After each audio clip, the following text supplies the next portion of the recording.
Flamurtari imposhtë Byllisi në Vlorë dhe merr 3 pikë të arta. Kuqezinte Francesco Morieros lën vendin e fundit dhe ngjiten një shkallë më lart në kuotën e 8 pikëve, duke zhytur Tiranën, ndërsa Byllis renditet i 6-ti me 12 pikë.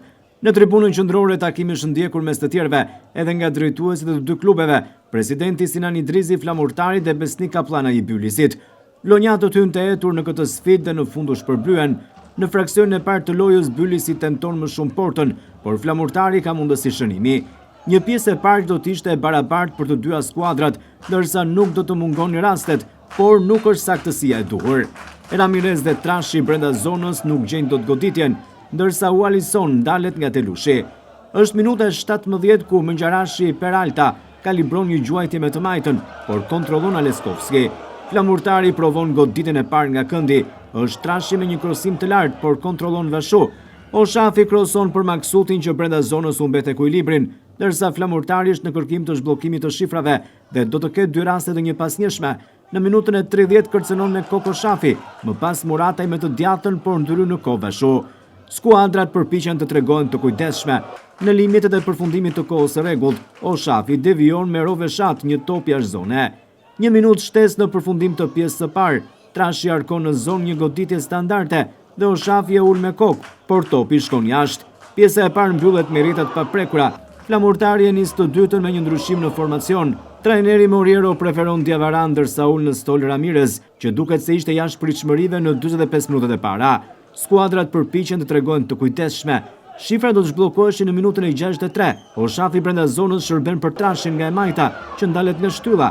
Më pas po Oshafi kroson drejt Maksutit, që devion në rrjet dhe 0-1.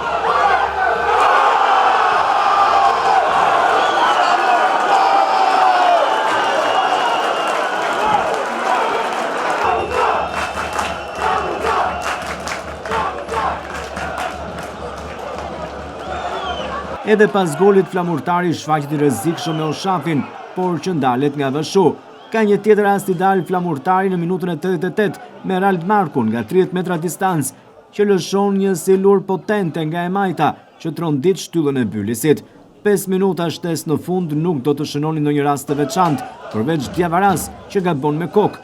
Janë kuqezin që festojnë fitoren e dytë në këtë kampionat. Pas ndeshjes, trajneri Flamurtarit Francesco Moriero u shpreh lumtur me fitoren, por tha se i duhen shumë pikë. No, io non ho visto una squadra che ha sofferto, io ho visto una squadra che ha lottato, ha giocato con il cuore, ha giocato per il nostro pubblico che ci ha spinto dal primo minuto. Abbiamo fatto una buona partita contro una buona squadra.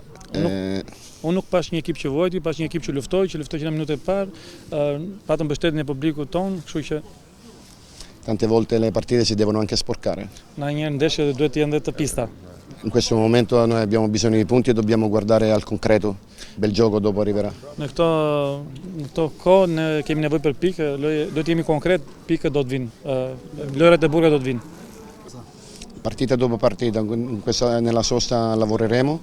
Ndeshje pas ndeshje, pastaj në pushim do të punojmë. Perché abbiamo bisogno comunque di lavorare. Kemi nevojë për të punuar sidoqoftë. Anche i calciatori che stanno giocando poco devono lavorare. Dhe lojtarët që po lozin pak duhet punojnë. Questa vittoria è importante per il morale.